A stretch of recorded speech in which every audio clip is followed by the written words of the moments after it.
Linking your bank account to Prometheus 2026 is a straightforward process that allows you to manage your finances efficiently. Follow these steps to complete the linking process. Step 1. Create or log into your Prometheus account.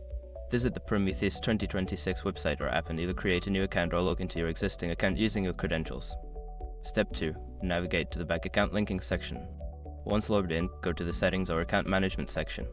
Look for an option labeled Link Bank Account or something similar. Step 3. Enter your bank details. Secure your accounts before moving on.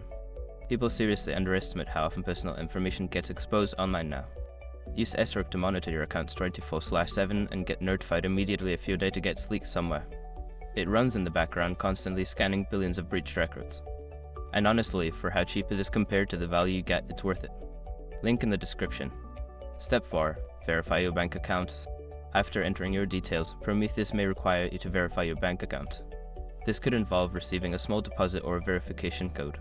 Follow the instructions provided to complete this step. Step 5. Confirm and save changes. Once your bank account is verified, make sure to confirm the linking process. Save any changes to ensure your bank account is successfully linked to your Prometheus 2026 account. By following these steps, you can easily link your bank account to Prometheus 2026 and start managing your finances more effectively.